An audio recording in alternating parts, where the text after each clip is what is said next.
Hello friends, so here we are with the poem Abu Ben Adhem for class 10th. Last we had done I Know Why the Caged Bird Sings, and after that if you see in your book the poem is The Patriot. But I'm not doing Patriot, I'm doing instead Abu Ben Adhem, which is a simpler poem as compared to the Patriot. I hope that we meet soon and I can teach you Patriot face to face. That's what I want actually. But Abu Ben Adhem is a simple poem, so I thought of doing this. So let's begin. It's a simple poem. It's a very nice poem. Again, very apt in today's situation where we need each other. We need to stand for each other, for everybody. Before I begin with the poem, let me tell you this poem is a parable. Okay, now what is a parable? A parable is a short story which has a moral in it. A parable is a short story which has a moral in it. Most of the time the parables come from Bibles and holy books. So this is definitely not coming from the Bible. It's written by the poet James Leigh Hunt.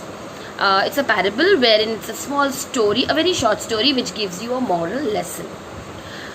The poem is written by James Leigh Hunt, and his full name is James Leigh Hunt.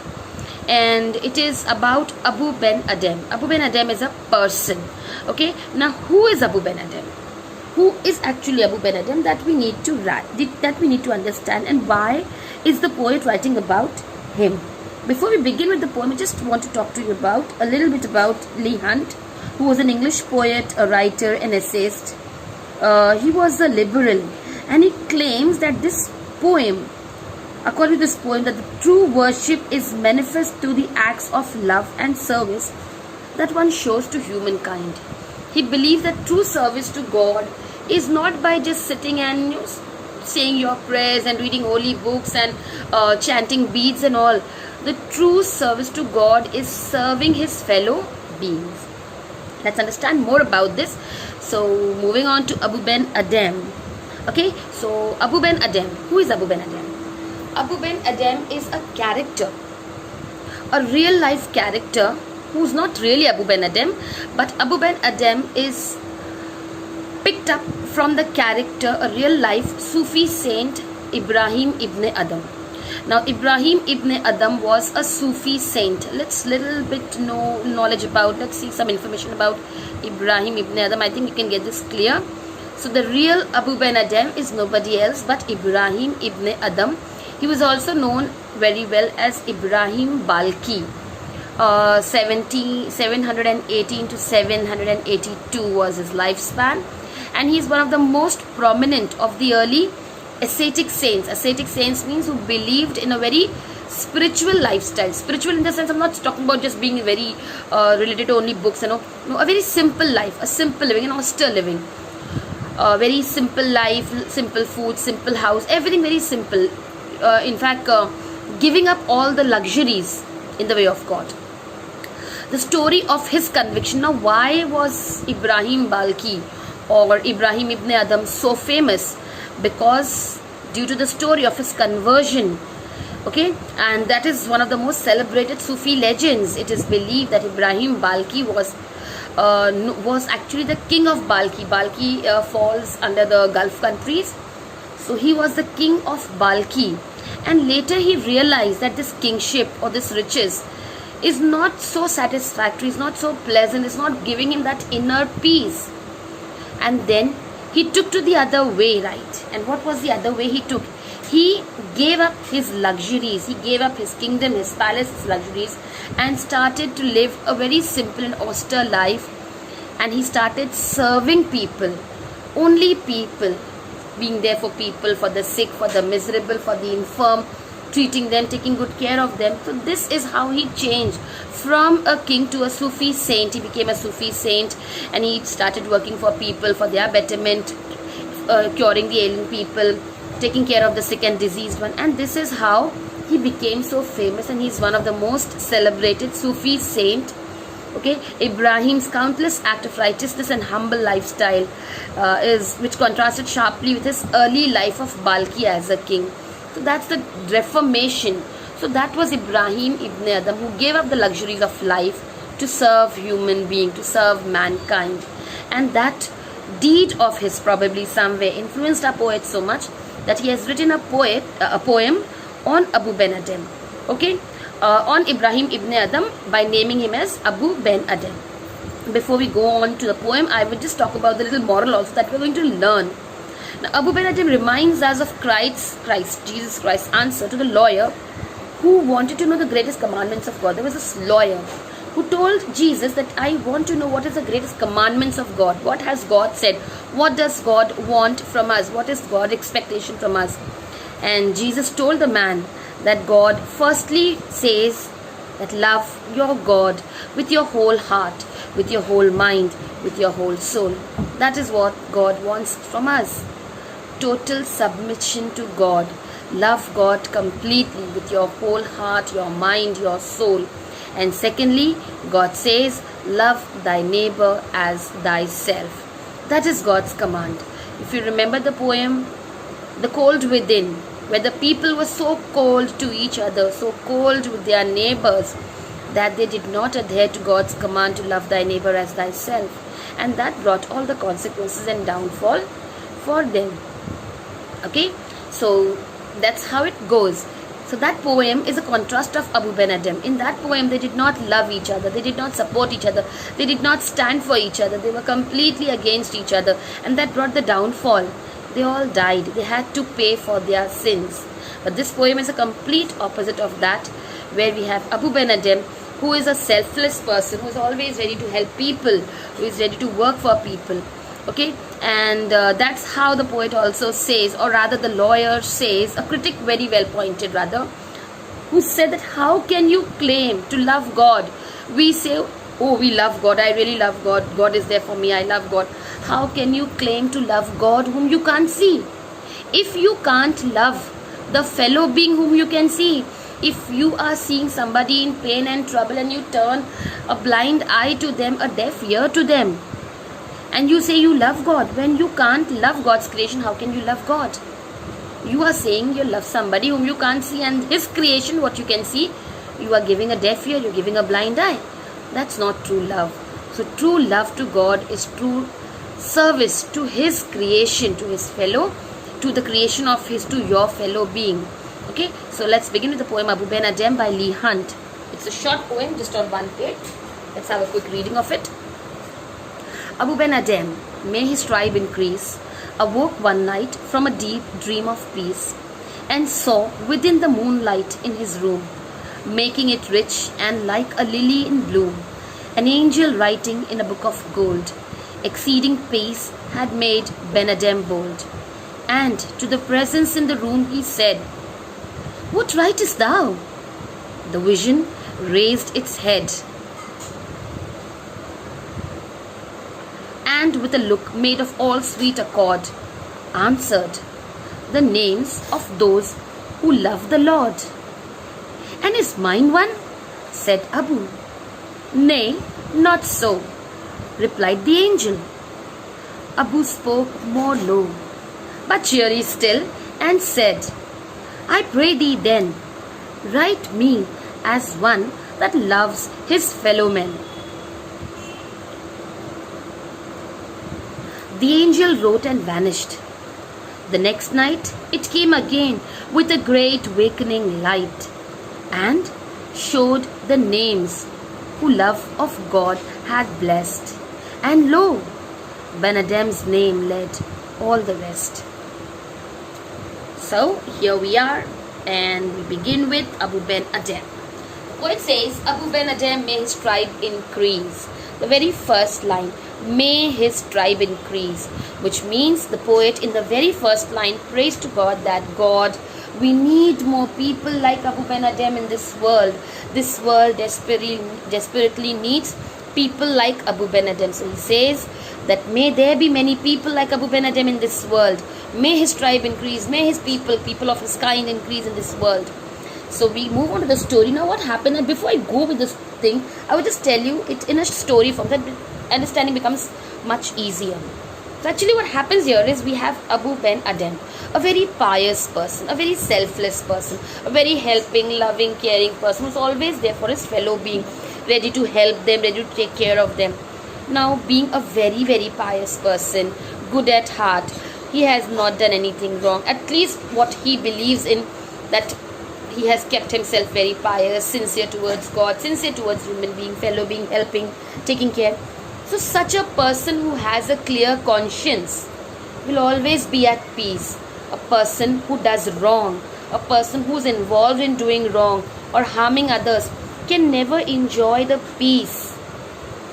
But a person who has been selfless, who has been kind, who has been pious, who has been righteous, will always be peaceful at heart, whatever be his financial condition.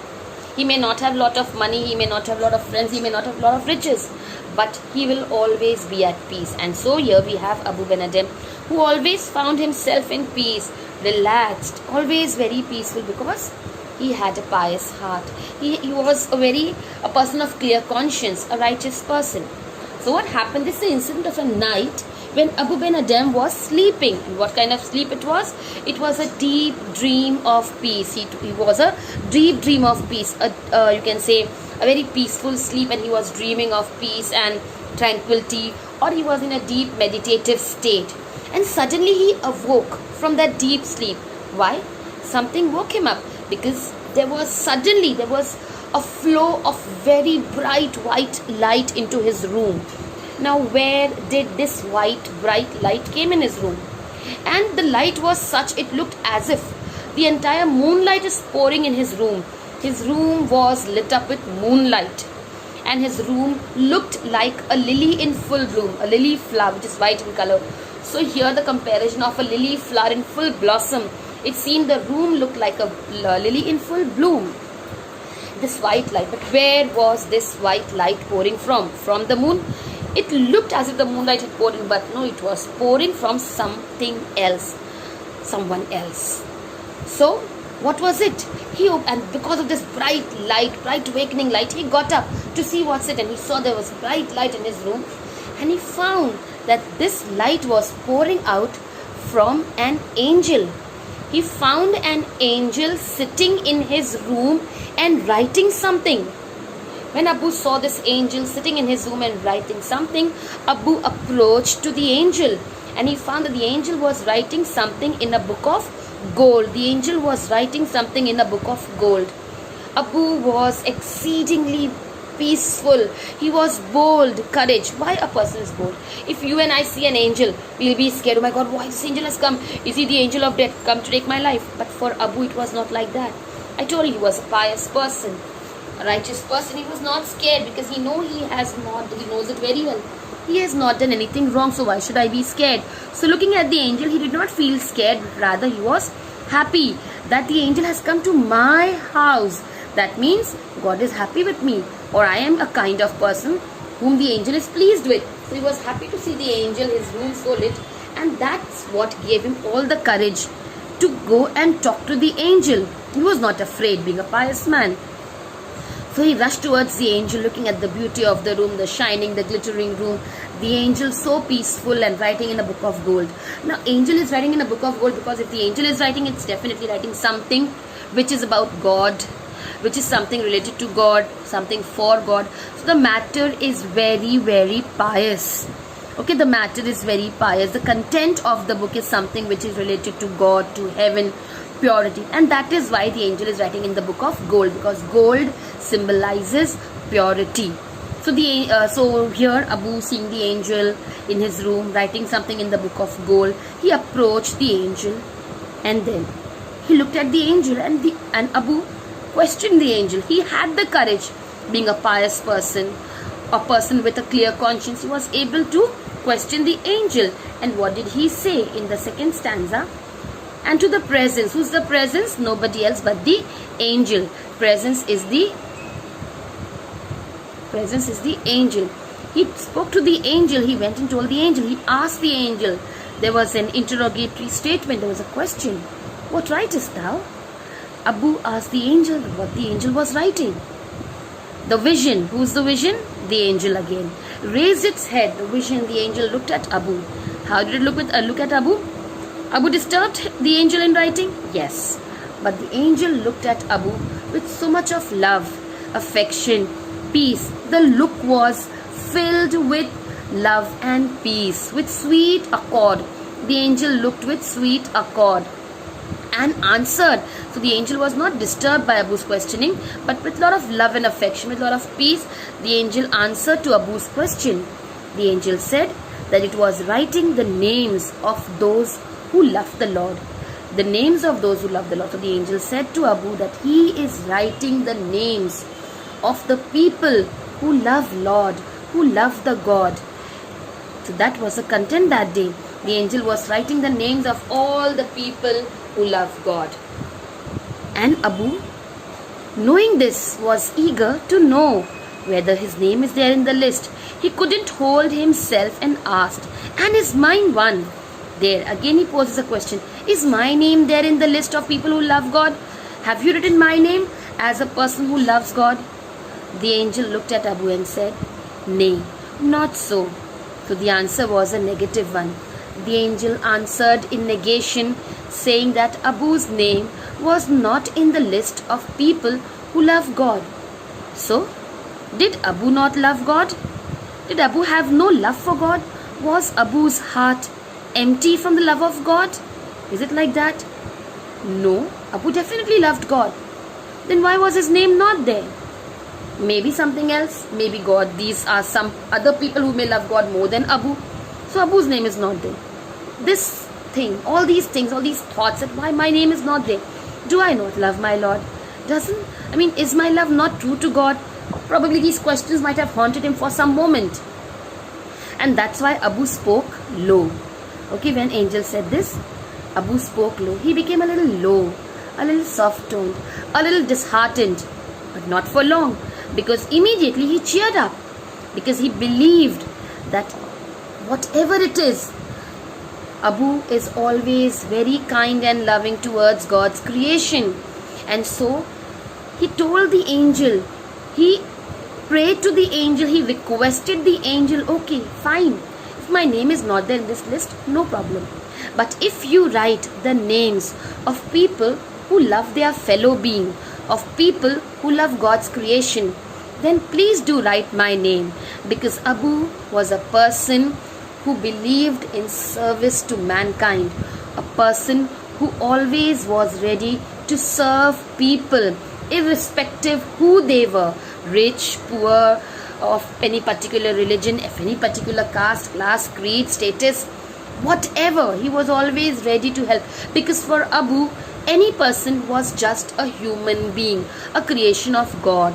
So he told the angel to write his name in the list of those people who love their fellow being, who love the creation of God, who serve God's creation. And then the angel wrote his work, did his work, completed his work, and then the angel vanished. Okay, the angel wrote here and vanished. Okay, that night was done. The next night, moving on to the next night. The second night, everything was repeated. The same thing happened. The second night, Abu was sleeping in his deep dream of peace, and there was again the bright blinding light, which again awoke Abu, and Abu got up to check out his room, and what did he see? Again the angel sitting and writing in a book of gold. And this time again Abu had the courage to approach the angel, that what is he writing today? And Abu went. Now what did he find? Before even Abu could ask, the angel showed him the book. Today the angel was writing the names of people whom the love of God has blessed, whom love of God had blessed. Previous night it was the name of the people who love God. It was name of the people who love Lord. And today, okay, it was the name of people who love Lord. In the previous night, name of the people who love Lord. And this night, the angel was writing the names of people whom the Lord loves, whom the Lord has blessed, whom God has blessed. And lo, behold, surprising, that Abu's name led all the rest. The first name in the list was the name of Abu Ben Adhem. That's what we see here. Let's go quickly, line wise. Again, Abu Ben Adhem, may his tribe increase. May people like Abu Ben Adhem, let people like Abu Ben Adhem increase in this world, increase in number in this world. We want more people like Abu Ben Adhem in this world. He was sleeping and he awoke one night from a deep dream of peace. If you see the letters D, D is repeated. So this is a figure of speech called alliteration. Okay? And saw within the moonlight in his room. So what did he see? He saw the moonlight in his room. His room was lit like as if the moonlight is pouring in his room, making it rich like a lily in bloom. It seemed that the room was filled with a lily in full bloom, a lily flower in full blossom, shining bright. Okay, then what did Abu see when he got up? He saw an angel writing in a book of gold. So he saw that there was an angel who was writing in the book of gold. He saw that the angel was writing in the book of gold, and as I told you, gold symbolizes purity. The matter was very pure. The matter was related to God and godliness. That's why it was something very important. So the matter of its purity. In a book of gold. Exceeding peace had made Ben Adem bold. Exceeding too much of peace. Peace, why? As I told you, being a pious man, a righteous person, Abu was not afraid but happy and peaceful at the sight of the angel. So he was bold, he was courageous, and he approached the angel. And to the presence, that is to the angel, to the presence of the angel in the room, he said, "What writest thou?" Abu questioned him, "What are you writing?" The angel raised its head, looked at Abu, and with a look made of all sweet accord, with a love and peaceful, with a very loving and very peaceful way, the angel looked at Abu and answered that he is writing the names of those who love the Lord. The angel said that he is writing the name of those people who love the Lord. So understand this, there were 3 questions you need to, that's why I've put an asterisk here. If you see in my book, there are asterisk 1, 2 and there's one more 3. So what was the first question? Abu's first question was that, what are you writing? So the answer, what was the first thing? The names of those who love the Lord. So what was the first answer of the angel? The names of those who love the Lord. I repeat, the first answer of the angel was, he was writing the names of those who love the Lord. And Abu asked him, "Is mine there?" The angel answered in negation, "Your name is not there." Abu became a little low because his name was not there. Why? There was a question, I don't love God. Is my heart not filled with the love of God? But then he cheered up again because he believed that he loves God. And in fact, he serves God's creation. So definitely, he is not a wrong person. He is somebody who loves God. Maybe in a different way. That's a different way he loves God. So he cheered up again and he said, now this is the second thing, that write my name as one who loves his fellow men. Remember, the angel was writing the name of people who love God. Okay, angel was writing the name of people who love God. Abu told him to write his name in the list of those people who love their fellow. Okay, Abu told him to write his name in the list of those who love his fellow being, who love the creation of God, who love the fellow being. The angel wrote and vanished. It disappeared. The next night it came again. So that night the angel went away, but the next night the angel approached again, and everything in the first night was repeated. Abu got up, and this time when Abu approached the angel himself showed Abu the book what he was writing in. This time it was the name, the third thing I told you. First was the names of people who love the Lord. Abu requested to write his name in the list of people who love their fellow being. And now the angel showed Abu a book in which he was writing the name of the people whom God loves. People who are loved by God. People whom God has blessed. And to Abu's surprise, what did he see? He saw that Abu Ben Adem's name led all the rest. The first name in the list was nobody else but Abu Ben Adem. So Abu was the person who was loved by God more than anything else. What was the moral that we learn? The most important lesson that we learn here is that by loving our fellow men, that is the creation of God, we become worthy of being loved by God. So instead of segregating people or talking about them, oh they are poor, oh they don't belong to my community, oh they are not, being racism. If you remember the poem very well, Cold Within, we're having a racist attitude or having biasness, a bigot or being opportunist, all these things, if you keep it aside and just love people by humanity, that people, I love people because they are human, they are God's creation, I am doing it for God's sake, Loving people, you become worthy of being loved by God. So let's rise above all these petty things of biasness, prejudices, casteism, racism, creed, color, linguism, communalism, and all these things, and rise above, and let's all be human. It's the need of the hour and need of every hour, today, tomorrow, and for the years to come by. That's what Abu says. So let's learn to love people, and that's how by loving people, by loving God's creation, we become worthy of being loved by God. I hope you've understood the poem well. The notes are already with you, last year's book, so you can start studying on this. Fine. Thank you so much.